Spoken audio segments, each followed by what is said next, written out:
यह स्टोरी काल्पनिक है। इसमें सुपरनैचुरल एलिमेंट्स, डार्क रोमांस और ऑकल्ट थीम्स हैं। केवल 1800 प्लस दर्शकों के लिए। रात के 11 बज रहे थे।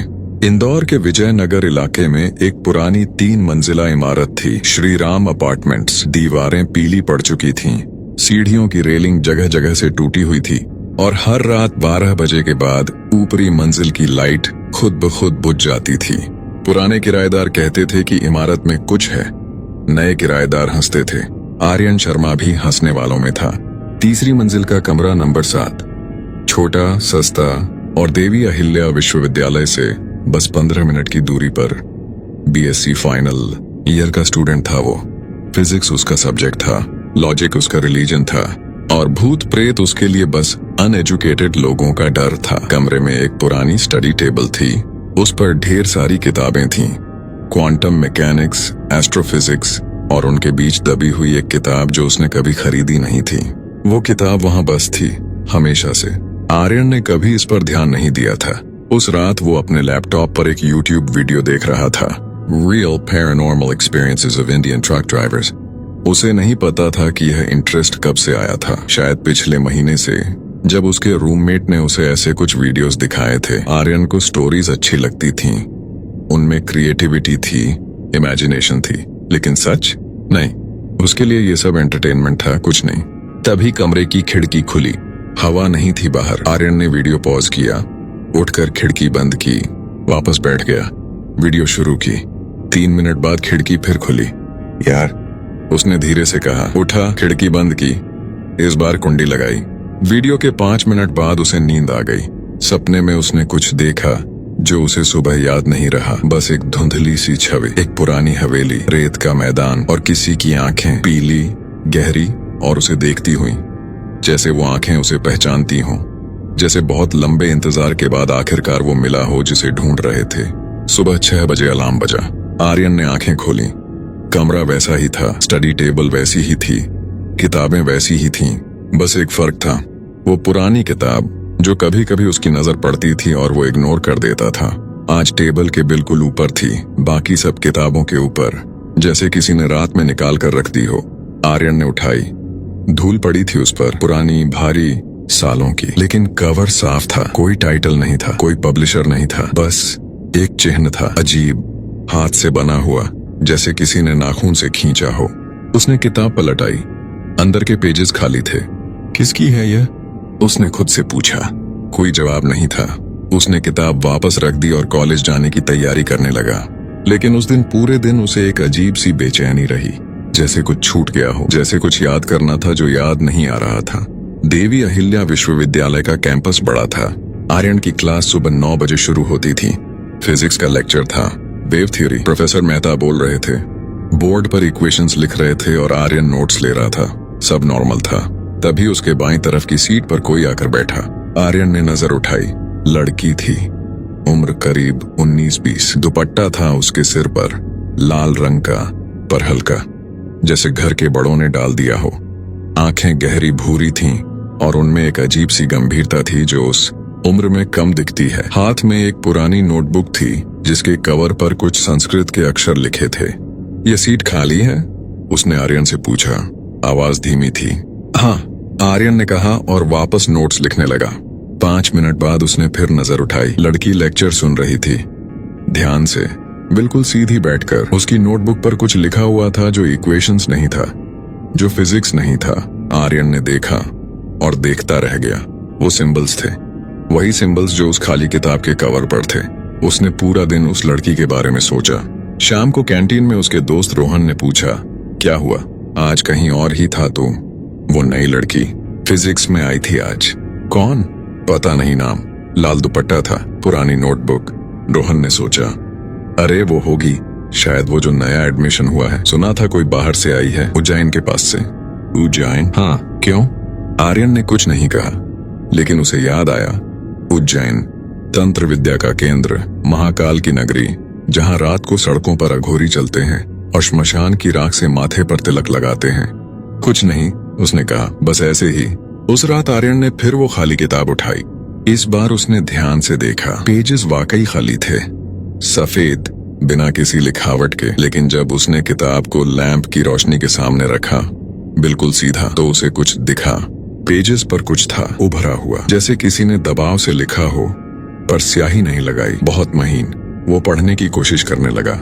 अरबी थी या फारसी या कुछ और, वो नहीं जानता था। लेकिन एक शब्द था जो बार बार था, हर पेज पर, बीच में, जैसे एंकर हो पूरी किताब का। आर्यन उसे पढ़ नहीं सका, लेकिन उस रात उसे सपने में वही आवाज सुनाई दी, गहरी, पुरानी, जैसे जमीन के नीचे से आ रही हो। मालिक। आर्यन ने नींद में करवट ली। आवाज फिर आई, मालिक आप आ गए। अगले दिन उसने कैंपस पर उस लड़की को ढूंढा। वो लाइब्रेरी में थी। आर्यन अंदर गया। उसने सोचा था कि वो बस उसका नाम पूछेगा, या शायद वो सिंबल्स के बारे में पूछेगा, कैजुअली, जैसे क्यूरियोसिटी हो। लेकिन जब वो उसके पास गया और उसने नजर उठाई, तो आर्यन का पूरा प्लान भूल गया। उसकी आंखें, वो भूरी गहरी आंखें, उसमें कुछ था, रिकग्निशन, जैसे वो भी उसे जानती हो। बैठोगे? उसने खुद ही पूछा। आर्यन बैठ गया। मेरा नाम प्रिया है, उसने कहा। प्रिया शास्त्री।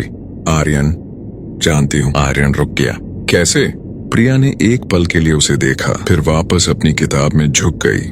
कल क्लास में तुम्हारा नाम प्रोफेसर ने लिया था, अटेंडेंस में, उसने आराम से कहा। आर्यन ने महसूस किया कि उसकी सांस एक पल के लिए रुकी थी। उसने खुद को नॉर्मल किया। तुम्हारी नोटबुक पर जो लिखा था वो क्या था? प्रिया ने हाथ रोका। उसने धीरे से नोटबुक बंद की। पिताजी लिखते हैं, मुझे भी नहीं पता क्या होता है, उसने कहा। लेकिन उसकी आवाज में कुछ था, एक हल्की सी कसावट, जैसे वो बात बदलना चाहती हो। तुम्हारे पिताजी क्या करते हैं? प्रिया ने जवाब नहीं दिया। उसने विंडो की तरफ देखा। बाहर धूप थी, नॉर्मल धूप। वो पूजा पाठ करते हैं, उसने अंत में कहा, बड़े लोगों के लिए। उस शाम आर्यन अपने कमरे पर वापस आया तो उसे अजीब लगा। कमरे में कुछ था, कोई स्मेल नहीं, कोई आवाज नहीं, बस एक प्रेजेंस, जैसे हवा थोड़ी भारी हो, जैसे कोई अभी अभी यहाँ था और गया हो। उसने विंडो खोली, बाहर देखा। विजयनगर की सड़क नॉर्मल थी, ऑटो, साइकिल, एक आवारा कुत्ता। उसने वापस अंदर देखा। स्टडी टेबल पर वो खाली किताब थी, खुली हुई। उसने तो बंद की थी। आर्यन धीरे धीरे टेबल के पास गया। किताब का पेज वही था, खाली, सफेद। लेकिन इस बार लैंप की जरूरत नहीं थी।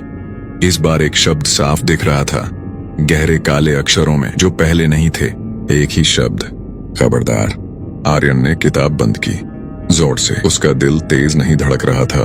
वो आर्यन था, फिजिक्स का स्टूडेंट था। उसे ऐसी चीजों पर यकीन नहीं था। ये किसी का मजाक था या उसकी थकान थी। लेकिन उस रात उसे नींद देर से आई, और जब आई, सपने में वही पीली आंखें थीं। इस बार वो सिर्फ देख नहीं रही थीं, वो आंखें उसके आसपास थीं, उसके कमरे में, उसकी छत पर, उसकी खिड़की पर, जैसे कोई पहरा दे रहा हो, जैसे कोई वॉच कर रहा हो। उसे, सिर्फ उसे। और उस रात पहली बार आर्यन को एक अजीब सा एहसास हुआ, जिसे वो नेम नहीं दे सका। ये डर नहीं था, ये डिस्कम्फर्ट नहीं था, ये सेफ फीलिंग थी, जैसे कोई है जो उसके साथ है, जो हमेशा से उसके साथ था। रात के उस सपने के बाद आर्यन सुबह उठा तो उसके मन में एक अजीब सी शांति थी। वो शांति जो समझ में नहीं आती, जो एक्सप्लेन नहीं होती। फिजिक्स का स्टूडेंट था वो, हर चीज का कारण ढूंढता था, हर घटना के पीछे लॉजिक देखता था। लेकिन उस सुबह उसके पास कोई लॉजिक नहीं था, बस एक एहसास था जो रात भर उसके साथ रहा था, कि कोई है, कि वो अकेला नहीं है। उसने उस एहसास को इग्नोर किया, नहाया, कपड़े पहने और कॉलेज के लिए निकल गया। लेकिन वो खाली किताब उसने इस बार बैग में रख ली, बिना सोचे, बस रख ली। कैंपस पर पहुंचा तो पहली क्लास कैंसिल थी। प्रोफेसर मेहता की तबीयत ठीक नहीं थी। आर्यन कैंटीन में जाकर बैठ गया, चाय मंगाई, अपना फोन निकाला, लेकिन ध्यान नहीं लगा। उसकी नजर बार बार कैंटीन के दरवाजे की तरफ जाती थी। प्रिया 15 मिनट बाद आई। उसके हाथ में वही पुरानी नोटबुक थी। आज उसका दुपट्टा नीले रंग का था। वो सीधे काउंटर की तरफ गई, कुछ ऑर्डर किया, और जब पलटी तो उसकी नजर आर्यन पर पड़ी। एक पल रुकी, फिर उसकी तरफ आ गई। अकेले हो? उसने पूछा। हाँ। वो बैठ गई। दोनों के बीच कुछ देर खामोशी रही, लेकिन वो खामोशी अजीब नहीं थी, अनकंफर्टेबल नहीं थी। जैसे दो लोग जो एक दूसरे को जानते हों, वो खामोशी थी। कल लाइब्रेरी में मैंने एक बात पूछी थी, आर्यन ने कहा। हाँ। तुमने पूरा जवाब नहीं दिया। प्रिया ने अपनी चाय का कप घुमाया। उसकी उंगलियां कप के किनारे पर थीं। पिताजी तांत्रिक हैं, उसने धीरे से कहा, बिना उसकी तरफ देखे। आर्यन चुप रहा। इसीलिए मैंने डायरेक्टली नहीं बताया, लोग अजीब तरह से देखने लगते हैं। मैं अजीब नहीं देख रहा। प्रिया ने नजर उठाई। उसमें एक जांच थी, जैसे वो देखना चाहती हो कि आर्यन सच बोल रहा है या नहीं।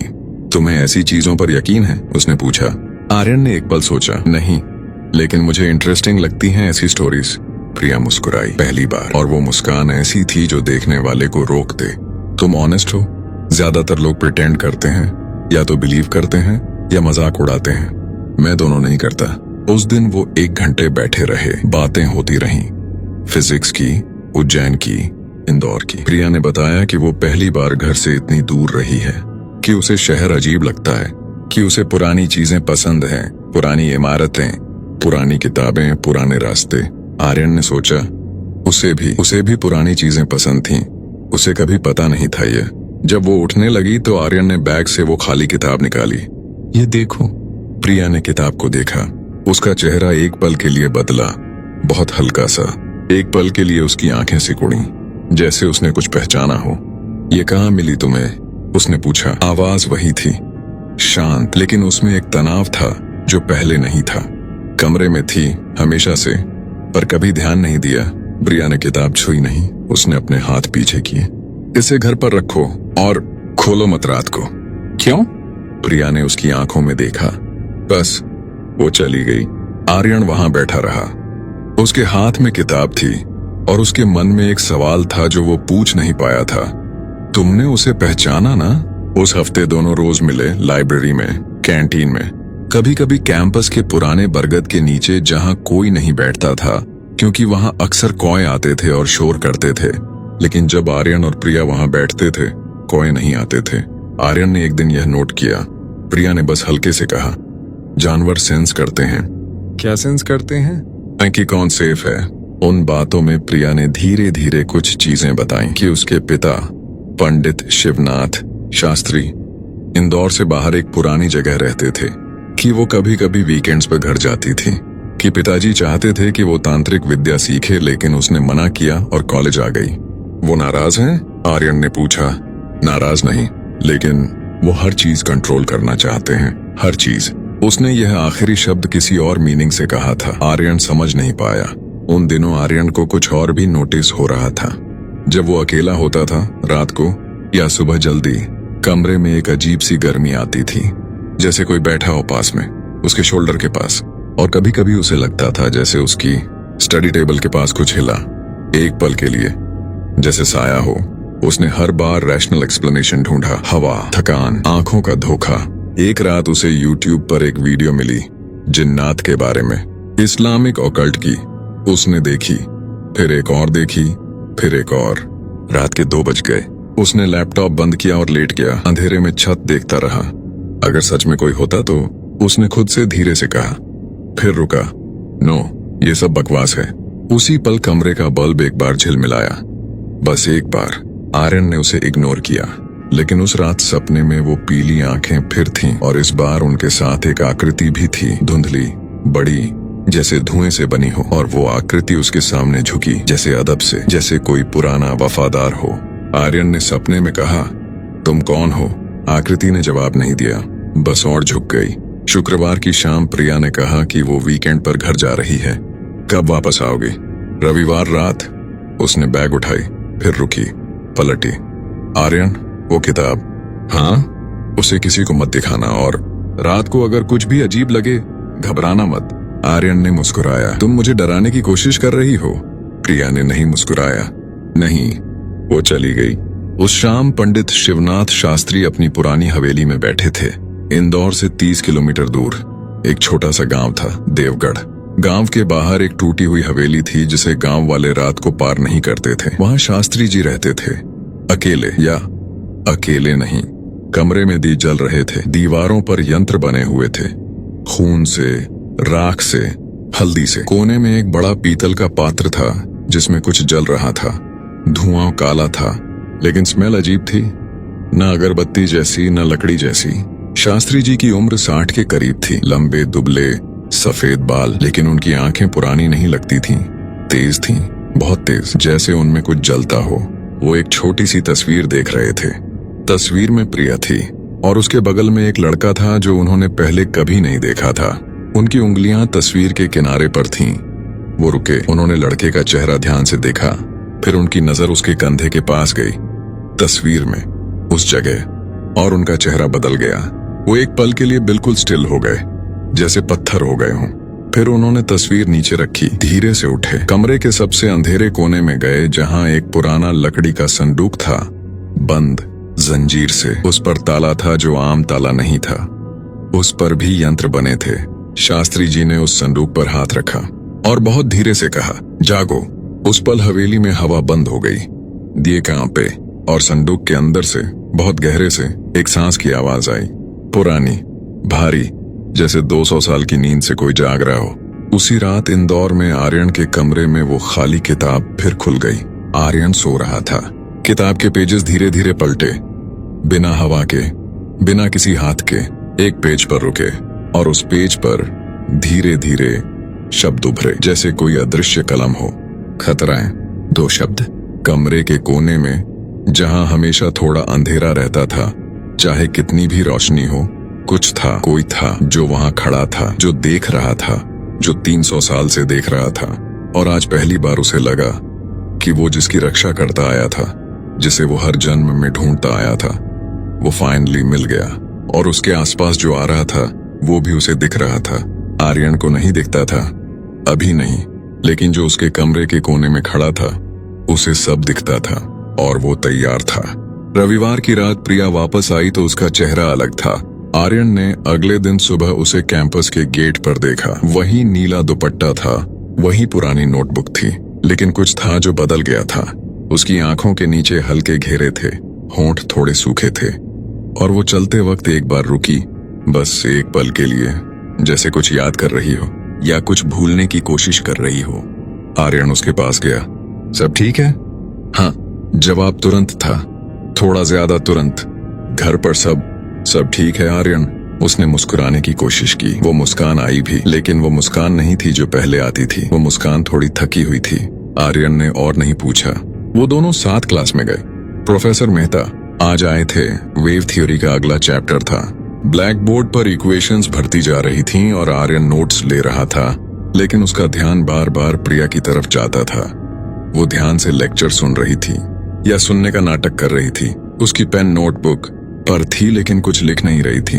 एक बार, बस एक बार, उसने खिड़की के बाहर देखा और उसकी आंखों में जो एक्सप्रेशन आया वो डर नहीं था, वो कुछ और था, जैसे कोई पुरानी थकान हो जो रोज और भारी होती जा रही हो। उस दिन शाम को आर्यन अकेला था। प्रिया जल्दी चली गई थी, बोला था हॉस्टल पर कुछ काम है।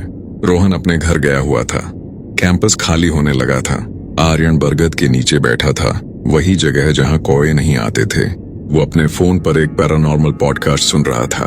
एक बुजुर्ग की आवाज थी। वो जिन्नात के बारे में बोल रहे थे। कह रहे थे कि कुछ जिन ऐसे होते हैं जो किसी इंसान से, किसी पुराने रिश्ते से बंधे होते हैं, सदियों से, जन्म दर जन्म। वो उस इंसान को ढूंढते हैं, उसकी रक्षा करते हैं, बिना बताए। आर्यन ने पॉज किया। उसने ये लाइन 2 बार सुनी, फिर उसने फोन बंद किया और ऊपर देखा, बरगद की पुरानी शाखाओं की तरफ। शाम की रोशनी में वो शाखाएं अजीब लग रही थीं, जैसे किसी ने उन्हें केयरफुली अरेंज किया हो। उसने एक पल के लिए सोचा, अगर सच में कोई होता, अगर वो किताब में जो लिखा था वो सच होता, अगर वो सपने बस सपने नहीं होते। फिर उसने सिर हिलाया। बकवास, उसने धीरे से कहा। वो उठा और घर की तरफ चल दिया। उस रात उसे अचानक सिर दर्द शुरू हुआ, खाना खाने के बाद, बिल्कुल अचानक, जैसे किसी ने सिर के पीछे से दबाया हो।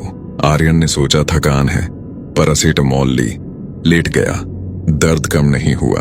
घंटे भर बाद और बढ़ गया। आर्यन उठकर बैठ गया, कमरे में रोशनी कम कर दी, पानी पिया, आंखें बंद की। दर्द अजीब था। वो नॉर्मल हेडेक नहीं था।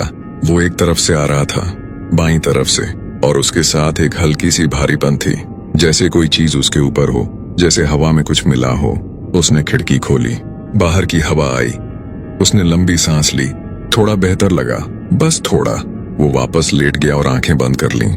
नींद आने में देर लगी, लेकिन जब आई वो गहरी नींद थी, बहुत गहरी, जैसे किसी ने जबरदस्ती खींच लिया हो नींद में। सपने नहीं आए, पहली बार। कोई सपना नहीं, कोई पीली आंखें नहीं, कोई आकृति नहीं, सिर्फ अंधेरा। अगले 3 दिन आर्यन को अजीब लगते रहे। वो छोटी छोटी चीजें थीं, इतनी छोटी कि वो खुद सोचता था कि शायद वो नोटिस करना बंद कर दे। पहले दिन क्लास में बैठे बैठे अचानक उसे लगा जैसे उसके हाथ ठंडे हो गए। बाहर मई की गर्मी थी। इंदौर में उस वक्त 40 डिग्री था, लेकिन उसके हाथ ऐसे ठंडे थे जैसे किसी ने बर्फ में रख दिए हों। दूसरे दिन वो कैंटीन में बैठा था। सामने चाय का कप था। उसने कप उठाया और एक पल के लिए उसे लगा कप के अंदर कुछ है, कुछ जो नहीं होना चाहिए। एक स्मेल, बहुत हल्की, जड़ी बूटी जैसी, पुरानी। उसने कप नीचे रख दिया और नहीं पिया। तीसरे दिन रात को वो पढ़ रहा था। टेबल लैंप जल रही थी, किताब खुली थी सामने, और अचानक उसकी आंखें भारी होने लगीं, बहुत ज्यादा, जैसे पलकें पत्थर की हो गई हों। उसने किताब बंद की, बत्ती बुझाई और सो गया। सुबह उठा तो उसे याद नहीं था कि वो सोया कब था। इन तीनों दिनों में एक और चीज थी, वो खाली किताब जो हमेशा टेबल पर रहती थी, अब वहां नहीं थी। आर्यन ने ढूंढी, पूरा कमरा देखा, बैग में देखा, अलमीरा में देखा, नहीं मिली। चौथे दिन प्रिया ने पूछा, ना तुम ठीक हो? वो लाइब्रेरी में थे। आर्यन एक किताब के पेजेस पलट रहा था बिना पढ़े। हाँ, थोड़ा टायर्ड हूं बस। प्रिया ने उसे ध्यान से देखा। उसकी नजर आर्यन के चेहरे पर थी, फिर उसके हाथों पर। कब से? ना 3-4 दिन से। प्रिया की आंखें एक पल के लिए रुकी, बस एक पल। ये नींद आती है, लेकिन पता नहीं थकान नहीं जाती। प्रिया ने कुछ नहीं कहा। उसने अपनी नोटबुक खोली, वही पुरानी। उसमें कुछ लिखने लगी। आर्यन ने देखने की कोशिश की, लेकिन वो एंगल से नहीं दिखा। प्रिया और हम वो किताब मेरे कमरे में थी, अब नहीं है। प्रिया की पेन रुक गई। कब से नहीं है? 3-4 दिन से। वो दोनों एक दूसरे को देखते रहे। प्रिया ने नोटबुक बंद की धीरे से। आर्यन, वीकेंड पर घर गई थी मैं। हाँ, पिताजी ने तुम्हारे बारे में पूछा। आर्यन रुक गया। जा क्या? कैसे? उन्हें कैसे पता? उनको बहुत चीजें पता चलती हैं। प्रिया ने खिड़की की तरफ देखा। बाहर धूप थी। उन्होंने कहा कि मुझे तुमसे दूर रहना चाहिए। राज क्यों? उन्होंने रीजन नहीं बताया। वो रुकी। लेकिन जब पिताजी कुछ नहीं बताते तो मतलब रीजन बड़ा होता है। आर्यन को समझ नहीं आया कि यह कैसे लो। उसने एक पल सोचा, आते और तुम क्या सोचती हो? प्रिया ने उसकी तरफ देखा। मैं यहाँ हूं ना। उस शाम आर्यन घर लौटा तो उसका सिर दर्द फिर था, पहले से भी तेज। उसने पैरासिटामोल ली, लेट गया, छत देखता रहा। घंटे भर बाद दर्द कम हुआ, लेकिन उसकी जगह एक अजीब सी बेचैनी आई, जैसे कुछ ठीक नहीं है, जैसे कोई चीज है जो उसे दिखनी चाहिए थी लेकिन दिख नहीं रही। उसने फोन उठाया, पैरानॉर्मल फोरम खोला। एक जो वो कभी कभी पढ़ता था, उसमें एक पुरानी पोस्ट थी जो उसने पहले स्किप की थी। टाइटल था, ननकाले जादू के शुरुआती साइंस जो कोई नहीं बताता। आर्यन ने स्क्रॉल किया। पहला पॉइंट था, अचानक बिना वजह सिर दर्द। दूसरा, हाथों का ठंडा पड़ना। तीसरा, खाने पीने की चीजों में अजीब स्मेल। चौथा, गहरी नींद जिसमें कोई सपना ना आए। पांचवा, घर में रखी प्रोटेक्टिव चीजों का गायब होना। आर्यन ने फोन नीचे रखा। वो कुछ देर वैसे ही बैठा रहा। ये कोइंसिडेंस था, ये सब कोइंसिडेंस था। वो एक साइंस का स्टूडेंट था, वो ये नहीं मान सकता था, लेकिन पांचों पॉइंट्स उसके साथ हुए थे, एक के बाद एक। पिछले 4 दिनों में उसने एक लंबी सांस ली और तभी उसकी नजर अलमीरा के ऊपर गई।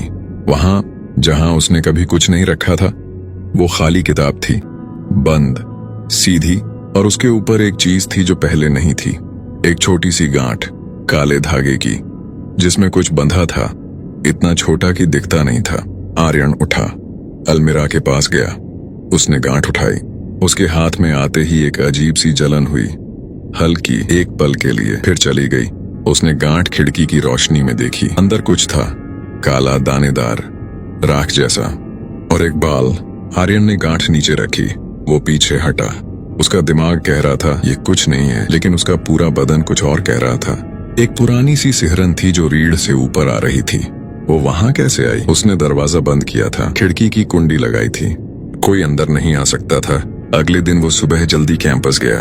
प्रिया को ढूंढा। वो हॉस्टल के बाहर थी, अभी निकली थी। उसने आर्यन का चेहरा देखा और तुरंत रुक गई। क्या हुआ? आर्यन ने उसे सब बताया। सिर दर्द, ठंडे हाथ, गायब किताब, वो गांठ। प्रिया ने पूरा सुना, बीच में नहीं बोली। जब आर्यन चुप हुआ तो वो कुछ देर खामोश रही। गांठ अभी भी है? हाँ, मैंने फेंकी नहीं। फेंकना मत। उसकी आवाज में एक तेजी आई जो पहले नहीं थी। प्रिया, ये किसने रखी होगी? प्रिया ने जमीन देखी। मुझे नहीं पता, सच में नहीं पता, या बताना नहीं चाहती। वो चुप रही। प्रिया, आर्यन? उसने नजर उठाई। उसकी आंखों में पहली बार आर्यन ने कुछ देखा जो क्लियरली डर था।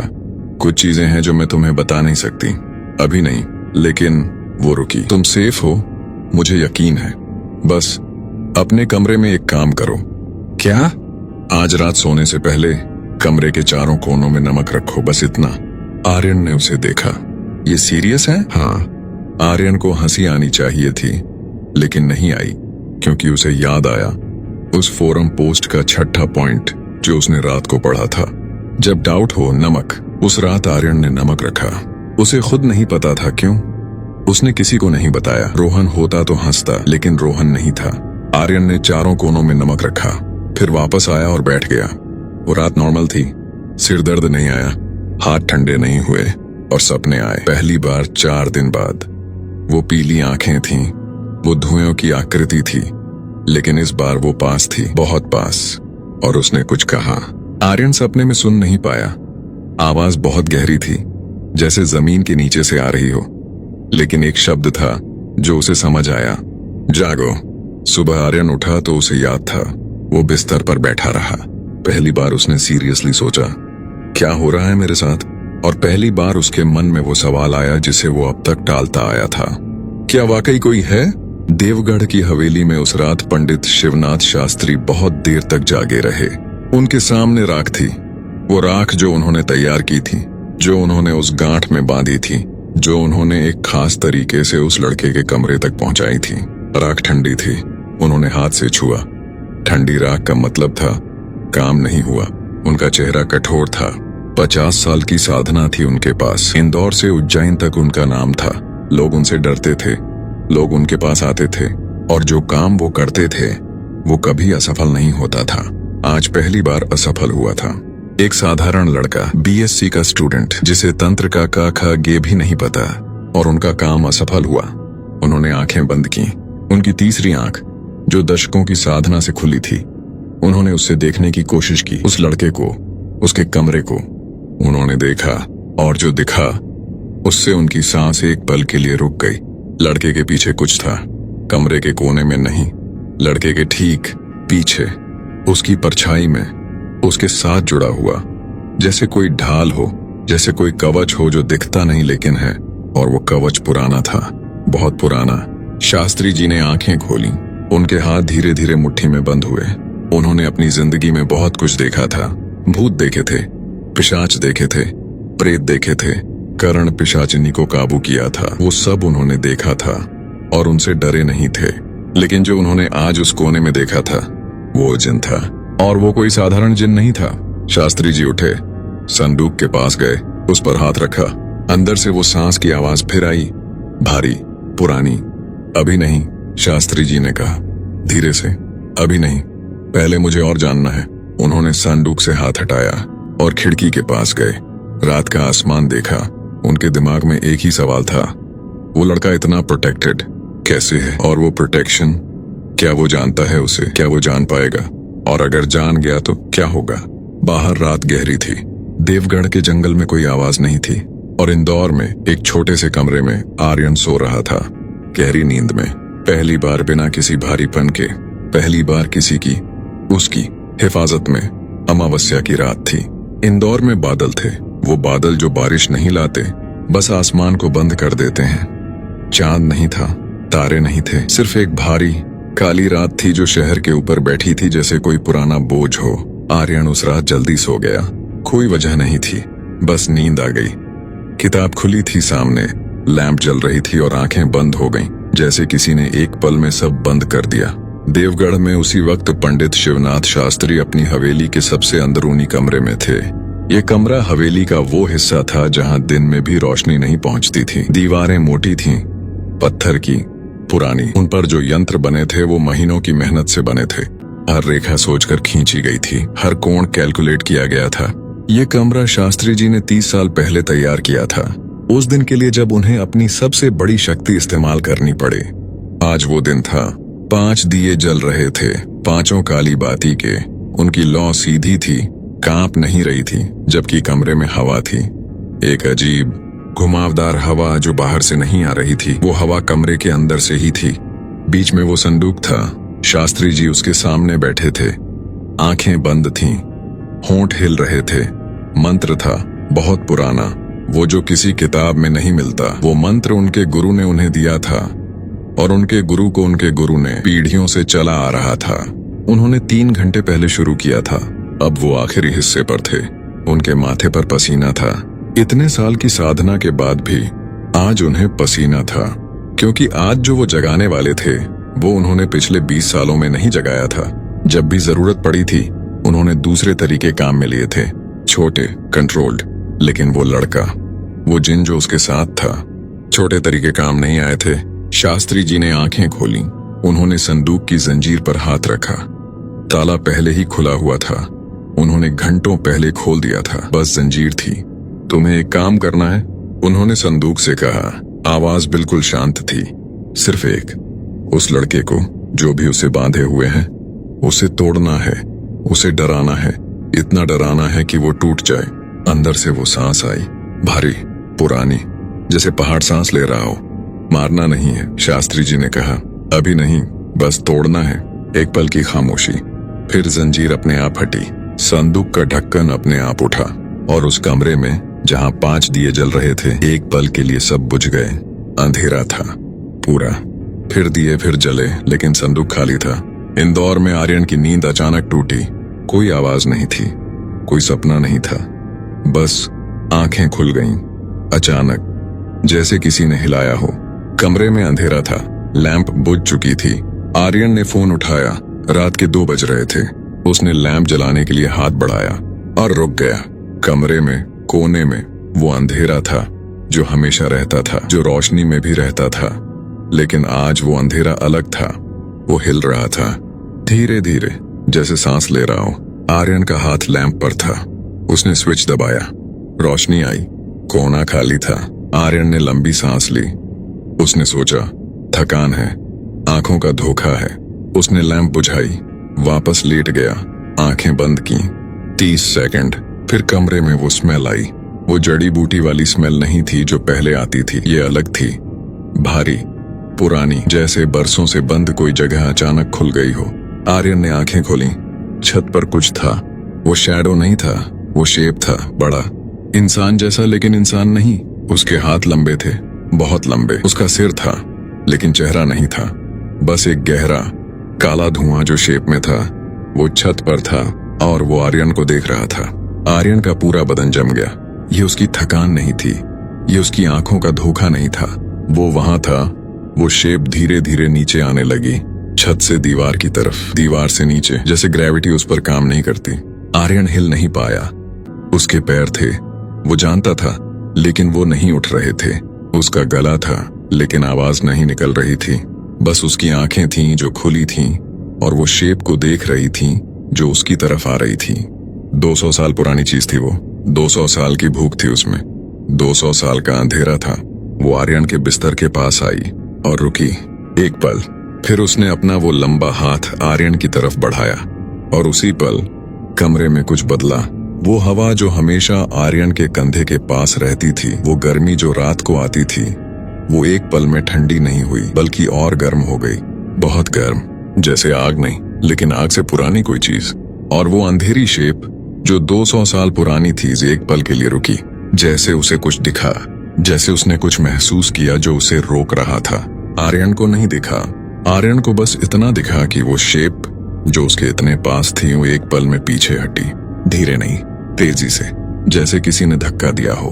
शेप दीवार की तरफ गई, फिर कोने की तरफ, और वहां उस हमेशा वाले अंधेरे कोने में कुछ था। आर्यन को दिखा, बस एक पल के लिए। वो उस शेप से बड़ा था, वो उस शेप से पुराना था, और उसकी आंखें थीं पीली, गहरी, वही आंखें जो सपनों में आती थीं। दोनों के बीच एक लम्हा था, बस एक। फिर वो काली शेप कमरे में से बस गायब हो गई, जैसे थी ही नहीं, जैसे किसी ने मिटा दिया। कमरे में वो स्मेल चली गई, वो भारीपन चला गया, और कोने में जहां वो पीली आंखें थीं, अब कुछ नहीं था, बस वो हमेशा वाला अंधेरा था। आर्यन वैसे ही लेटा रहा। उसकी सांसें तेज थीं, उसके हाथ कांप रहे थे, उसका पूरा बदन पसीने में था, लेकिन वो सेफ था। उसे नहीं पता था क्यों, उसे नहीं पता था कैसे, लेकिन वो सेफ था। अगली सुबह आर्यन सीधे कैंपस गया। प्रिया को ढूंढा। वो अभी हॉस्टल से निकली थी। आर्यन का चेहरा देखते ही वो रुक गई। क्या हुआ? आर्यन ने उसे सब बताया। रात का, वो शेप का, वो पीली आंखों का। प्रिया ने पूरा सुना। उसका चेहरा सुनते सुनते बदलता रहा। पहले टेंशन, फिर कुछ और, एक समझ जो शायद उसे पहले से थी। जब आर्यन चुप हुआ तो वो कुछ देर खामोश रही। वो शेप, उसके हाथ लंबे थे? उसने पूछा। हाँ। चेहरा नहीं था? नहीं था। प्रिया ने आंखें बंद की। एक पल, आर्यन, ये काम मेरे पिताजी का है। आर्यन रुक गया। क्या? जो रात को आया था वो ब्रह्म राक्षस था। पिताजी के पास है वो, 20 साल से। उन्होंने उसे सिद्ध किया है।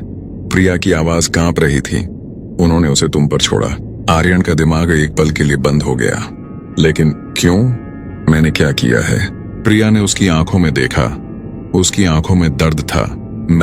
उसने कहा, मैं वजह हूं। वो दोनों बरगद के नीचे बैठे थे। प्रिया ने बताया। धीरे धीरे पंडित शिवनाथ शास्त्री, उसके पिता, उनकी जिंदगी में सिर्फ 2 चीजें थीं, साधना और प्रिया। प्रिया उनकी इकलौती संतान थी। उनकी माँ बचपन में ही गुजर गई थी। प्रिया को उन्होंने अकेले पाला था और उन्होंने तय किया था, प्रिया की शादी किसी साधारण इंसान से नहीं होगी। या तो कोई तांत्रिक परिवार, या कोई जो उनकी विद्या को आगे ले जाए। एक साधारण फिजिक्स का स्टूडेंट जो भूत प्रेत पर यकीन भी नहीं करता उनकी लिस्ट में नहीं था। उन्हें कैसे पता चला? आर्यन ने पूछा। पिताजी को बहुत चीजें पता चलती हैं। प्रिया ने हाथ जोड़े।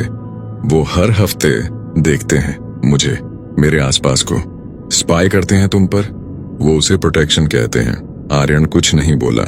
आर्यन, तुम्हें डर लगा? हाँ। लेकिन वो गया? हाँ, क्योंकि कुछ था जिसने उसे रोका। प्रिया ने उसकी आंखों में देखा। तुमने देखा? वो पीली आंखें। आर्यन चुप रहा। मैंने पहले भी देखी थी, सपनों में। प्रिया ने एक लंबी सांस ली। आर्यन, क्या मैं तुमसे एक सवाल पूछूं और तुम ऑनेस्ट जवाब दो? हाँ। जब से तुम इस शहर में हो, जब से तुम उस कमरे में हो, क्या कभी कोई बड़ी एक्सीडेंट हुई तुम्हारे साथ? कोई बड़ी तकलीफ? आर्यन ने सोचा, सच में सोचा। पिछले 2 साल इंदौर में वो इंसिडेंट जब उसकी साइकिल एक ट्रक के सामने आ गई थी। ट्रक रुक गया था, बाल बाल बचा था। वो रात जब उसके हॉस्टल में आग लगी थी, सिर्फ उसका कमरा बचा था। वो बार जब वो रात को अकेला था और किसी ने बाहर से दरवाजा खटखटाया था और वो नहीं खोला था। अगले दिन पता चला उस रात उस मोहल्ले में लूट हुई थी। छोटी छोटी चीजें जिन्हें उसने लक माना था। हाँ, उसने धीरे से कहा, बहुत बार, लेकिन हमेशा बच गया। प्रिया ने सिर हिलाया, जैसे उसे पहले से पता था। जो तुम्हारे कोने में है वो बहुत पुराना है आर्यन, और वो तुम्हारा है। देवगढ़ में शास्त्री जी सुबह से बैठे थे। वो जानते थे ब्रह्म राक्षस लौट आया था, खाली हाथ। पहली बार 20 सालों में उनकी सबसे बड़ी शक्ति किसी काम न आई। उन्होंने ध्यान लगाया, गहरा। उस लड़के को देखने की कोशिश की, देखा, और इस बार उन्होंने ठीक से पहचाना। वो जिन था, पक्का, लेकिन वो कोई आम जिन नहीं था। उसकी उम्र 300 साल से ज्यादा थी। उसकी शक्ति किसी साधना से नहीं आई थी। वो शक्ति उसकी अपनी थी, जन्म से। और वो शक्ति उस लड़के के साथ बंधी थी, किसी पुराने रिश्ते से, किसी पुराने वादे से। ऐसे जिनको तोड़ना आसान नहीं था, लेकिन शास्त्री जी ने 50 साल ऐसे ही नहीं बिताए थे। उन्होंने आंखें खोली। संदूक अभी भी खुला था। ब्रह्म राक्षस अंदर था। वापस आ गया था रात के बाद, हारा हुआ, लेकिन था। शास्त्री जी ने उसके पास जाकर कहा, पहली बार जाओगे तो हारोगे, ये मुझे पता था। अंदर से वो भारी सांस, लेकिन अब मुझे उसकी कमजोरी पता है। शास्त्री जी मुस्कुराए, ठंडी मुस्कान। वो लड़का नहीं जानता कि उसके पास क्या है, और जब तक वो नहीं जानेगा उसका जिन पूरी तरह सामने नहीं आएगा, बस डिफेंड करेगा। उन्होंने संदूक बंद किया। उसकी कमजोरी प्रिया है। उन्होंने जंजीर डाली, और प्रिया मेरी बेटी है। उस शाम प्रिया का फोन आया। आर्यन कैंपस से निकल रहा था। आर्यन, पिताजी ने बुलाया है। आर्यन रुक गया। मुझे? हाँ। क्यों? प्रिया की आवाज में कुछ था, एक तनाव जो वो छुपाने की कोशिश कर रही थी, लेकिन छुपा नहीं पा रही थी। वो मिलना चाहते हैं तुमसे। आर्यन ने एक पल सोचा। वो आदमी जिसने उस पर ब्रह्म राक्षस छोड़ा था, वो मिलना चाहता था। किसी और वक्त आर्यन मना करता, किसी और वक्त वो कहता कि यह सब बकवास है, मुझे किसी तांत्रिक से नहीं मिलना।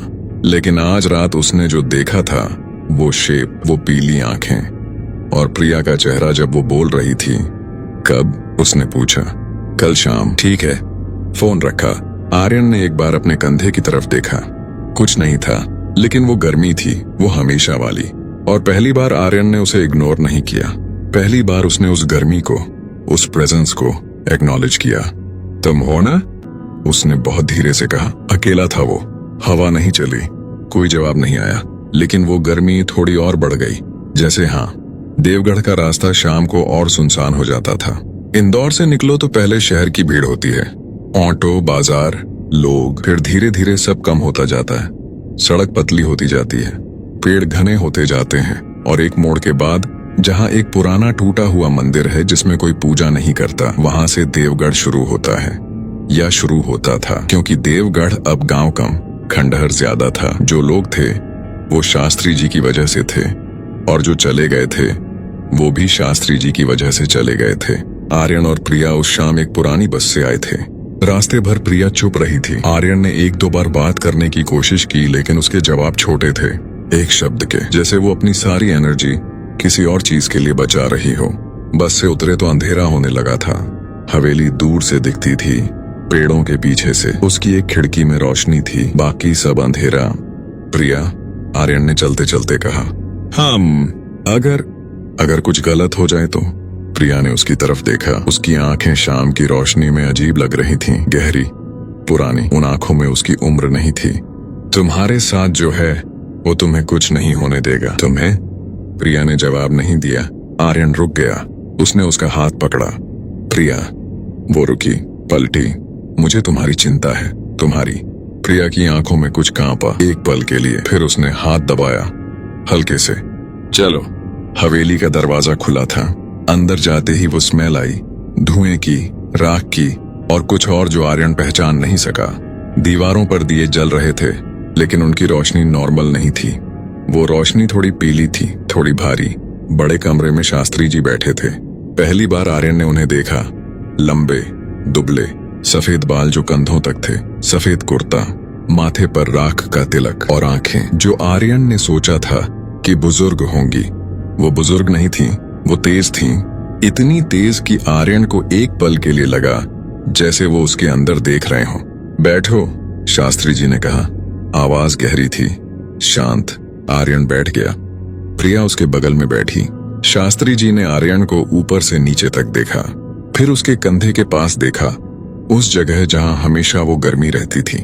उनकी आंखें एक पल वहां रुकीं। तुम्हें पता है मैंने तुम पर क्या भेजा था? उन्होंने पूछा। आर्यन ने सीधे उनकी आंखों में देखा। हाँ। डर नहीं लगा? लगा, लेकिन तुम आ गए। हाँ। शास्त्री जी ने एक पल आर्यन को देखा, फिर धीरे से मुस्कुराए। वो मुस्कान खुशी की नहीं थी। बहादुरी नहीं है, यह बेवकूफी है, उन्होंने कहा। तुम एक साधारण लड़के हो, फिजिक्स पढ़ते हो, भूत प्रेत पर यकीन नहीं था तुम्हें, और अब तुम यहाँ बैठे हो एक ऐसे आदमी के सामने जो तुम्हें एक पल में मिटा सकता है। कमरे में खामोशी थी। पिताजी, प्रिया ने कहा। चुप, शास्त्री जी ने कहा, शांत, लेकिन उसमें एक अथॉरिटी थी जो काटती थी। प्रिया चुप हो गई। शास्त्री जी ने वापस आर्यन की तरफ देखा। मेरी बेटी से दूर रहो, ये मेरी पहली और आखिरी बात है। आर्यन ने एक पल कुछ नहीं कहा। कमरे में वो दिए जल रहे थे, वो पीली रोशनी थी, वो भारी हवा थी, और आर्यन के कंधे के पास वो गर्मी थी जो आज और तेज थी, जैसे कुछ जाग रहा हो। आपने मुझ पर ब्रह्म राक्षस भेजा? आर्यन ने कहा। आवाज शांत थी। खुद उसे हैरानी हुई कि उसकी आवाज कांप नहीं रही थी। एक इंसान पर जिसने आपका कुछ नहीं बिगाड़ा। मेरी बेटी मेरी है, वो इंसान है, आपकी प्रॉपर्टी नहीं। शास्त्री जी की आंखें एक पल के लिए सिकुड़ी। तुम मुझसे यह कह रहे हो? उनकी आवाज में पहली बार कुछ आया, एक धार। हाँ। शास्त्री जी उठे। वो धीरे धीरे आर्यन के पास आए। आर्यन नहीं उठा, बैठा रहा। शास्त्री जी उसके सामने रुके। ऊपर से देखा उसे। तुम्हें पता है ना मेरे पास क्या है? हाँ। और तुम फिर भी? हाँ। एक पल की खामोशी। फिर शास्त्री जी ने कुछ किया जो आर्यन ने एक्सपेक्ट नहीं किया था। वो मुड़े, कमरे के उस दरवाजे की तरफ गए जो बंद था, जिसके पीछे वो अंदरूनी कमरा था। ठीक है, उन्होंने कहा, तो फिर देखते हैं। दरवाजा खुला। अंदर वो कमरा था, वो 5 दिए, वो यंत्र, वो पुरानी दीवारें और बीच में वो संदूक। शास्त्री जी ने जंजीर खींची। प्रिया खड़ी हो गई। पिताजी, नहीं, बैठो। पिताजी, ये गलत है, आप जानते हैं ये गलत है। शास्त्री जी रुके। एक पल पीठ प्रिया की तरफ थी। मैं तुम्हारी रक्षा कर रहा हूं, मुझे इस तरह की रक्षा नहीं चाहिए। शास्त्री जी ने जवाब नहीं दिया।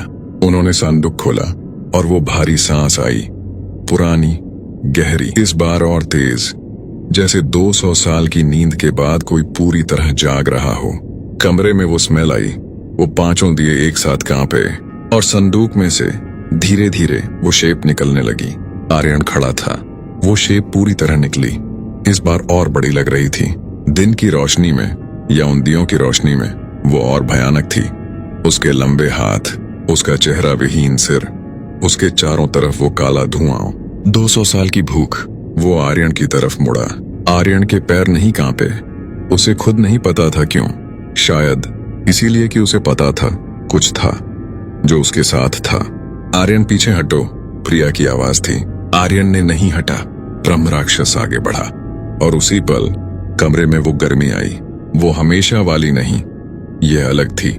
यह इतनी तेज थी कि दिए एक पल के लिए और तेज जले, फिर बुझ गए।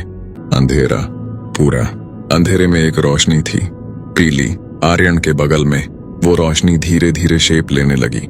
धुएं से नहीं, रोशनी से, जैसे हवा में कोई फॉर्म बन रहा हो। बड़ा, बहुत बड़ा, इंसान जैसा, लेकिन इंसान से कहीं ज्यादा। और उसकी आंखें थीं, पीली, गहरी, वही आंखें। आर्यन ने पहली बार उसे देखा पूरी तरह, सपने में नहीं, अंधेरे में नहीं, सामने, अपने बगल में। वो 300 साल पुराना था और वो आर्यन की तरफ देख रहा था, उन आंखों से जिनमें पहचान थी, जिनमें राहत थी। जैसे बहुत लंबे इंतजार के बाद आखिरकार वो मिला जिसे ढूंढ रहे थे। शास्त्री जी की आवाज आई। पहली बार उसमें कुछ था जो डर जैसा था। यह नहीं हो सकता। ब्रह्म राक्षस और जिन आमने सामने थे। जो हुआ वो आर्यन पूरी तरह नहीं देख सका। इंसानी आंखें कुछ चीजें देख नहीं सकती या देखने के लिए बनी नहीं होती। उसे बस इतना दिखा, वो पीली रोशनी और वो काला धुआं, दोनों एक दूसरे के सामने। और एक आवाज जो कानों से नहीं, सीने से सुनाई दी, गहरी, पुरानी, जैसे जमीन बोल रही हो। वो आवाज हिंदी नहीं थी, अरबी नहीं थी, कोई भाषा नहीं थी जो आर्यन जानता था, लेकिन उसे समझ आया हर शब्द। तू मेरे मालिक के पास आया है, तू जानता था मैं यहाँ हूँ, तू फिर भी आया। ये तेरी सबसे बड़ी गलती थी। ब्रह्म राक्षस ने जवाब दिया, काले धुएं में एक गुर्राहट। तू पुराना है, लेकिन मैं उससे भी पुराना हूँ। जिन ने कहा, और मेरे मालिक का रिश्ता वो किसी साधना से नहीं बना, वो खून से बना है, आत्मा से बना है। तू उसे नहीं तोड़ सकता। एक पल, फिर वो काला धुआं, वो ब्रह्म राक्षस जो 200 साल पुराना था, जिसे शास्त्री जी ने 50 साल की साधना से सिद्ध किया था, वो पीछे हटा। पहले धीरे, फिर तेजी से, जैसे कोई ताकत हो जो उसे खींच रही हो, जो उसे वापस ले जा रही हो। वो चीखा, वो आवाज आई जो आर्यन के सीने में लगी। फिर वो काला धुआं बिखर गया। संदूक में वापस अपने आप ढक्कन बंद हो गया। जंजीर लिपट गई और उस कमरे में शास्त्री जी खड़े थे। उनके हाथ कांप रहे थे। पहली बार 50 साल में उनके हाथ कांप रहे थे। रोशनी आई, दिए फिर जले। आर्यन के बगल में वो पीली रोशनी थी अब भी, लेकिन धीरे धीरे कम होने लगी, जैसे वो वापस जा रहा हो उसी जगह जहां वो हमेशा रहता था, आर्यन के साथ, उसकी परछाई में। जाने से पहले एक पल वो आंखें आर्यन की तरफ थीं। आर्यन ने उन आंखों में देखा और पहली बार वो समझा, वो सपने, वो गर्मी, वो किताब, वो हर बार बचना, साइकिल का एक्सीडेंट, हॉस्टल की आग, वो रात। 300 साल से यह उसके साथ था, जन्म दर जन्म। एक पुराना रिश्ता, एक पुराना वादा जो हर जन्म में निभाया गया था, बिना मांगे, बिना बताए। शुक्रिया, आर्यन ने बहुत धीरे से कहा। पीली आंखें एक पल और रहीं, फिर चली गईं। शास्त्री जी कुर्सी पर बैठ गए। वो थके हुए लग रहे थे, पहली बार सच में थके हुए, जैसे रात भर में 10 साल बूढ़े हो गए हों। आर्यन उनके सामने आया। मैं प्रिया से प्यार करता हूँ, उसने कहा, सीधे, साफ। और वो मुझसे, आप यह नहीं बदल सकते। शास्त्री जी ने नजर उठाई। उनकी वो तेज आंखें आज थोड़ी अलग थीं। उनमें अब भी ताकत थी, लेकिन उसके नीचे एक पुरानी थकान थी। तुम जानते हो मैं कौन हूं? उन्होंने कहा। हाँ, और फिर भी हाँ। शास्त्री जी ने प्रिया की तरफ देखा। प्रिया उनकी आंखों में देख रही थी। डर नहीं था उसमें, एक जिद थी जो शायद उन्हीं से आई थी, एक बाप की जिद। उनकी आंखें बंद हुईं, एक लंबी सांस। 50 साल, उन्होंने कहा धीरे से, खुद से। 50 साल मैंने इस विद्या को साधा, सोचा था सब कंट्रोल में है, खामोशी। लेकिन जो 300 साल पुराना हो उसे कंट्रोल नहीं किया जा सकता। उन्होंने आंखें खोली, आर्यन की तरफ देखा। उस जिन ने तुम्हें कितने जन्मों से बचाया है यह तुम नहीं जानते, और वो कभी नहीं बताएगा। यही उसकी फितरत है। आर्यन चुप रहा। लेकिन एक बात जानो, शास्त्री जी की आवाज में पहली बार एक बाप था, तांत्रिक नहीं। प्रिया मेरी सब कुछ है, अगर उसे कोई तकलीफ हुई नहीं होगी। शास्त्री जी ने उसे देखा लंबे समय तक, फिर उन्होंने एक लंबी सांस ली और उन्होंने पहली बार कुछ नहीं कहा। जो कहना था वो उनकी खामोशी ने कह दिया। बाहर निकले तो रात हो चुकी थी। देवगढ़ के बाहर वो टूटा हुआ मंदिर था। आर्यन और प्रिया उसके पास रुके। आसमान साफ था आज, बादल चले गए थे, तारे थे। प्रिया ने आर्यन का हाथ पकड़ा। डर लगा था? उसने पूछा। हाँ, लेकिन गए। हाँ। प्रिया ने उसकी तरफ देखा। उसकी आंखों में वो गंभीरता थी जो हमेशा रहती थी, लेकिन आज उसके नीचे कुछ और था, कुछ हल्का। उसे उस जिन को तुमने शुक्रिया कहा। हाँ, उसने सुना होगा। आर्यन ने आसमान देखा। मुझे पता है। वो कुछ देर वहां खड़े रहे, कुछ नहीं बोले। कहने की जरूरत नहीं थी। उस रात आर्यन के कमरे में सब नॉर्मल था। टेबल वैसी थी, लैंप वैसी थी, वो खाली किताब जो महीनों से थी वो भी थी।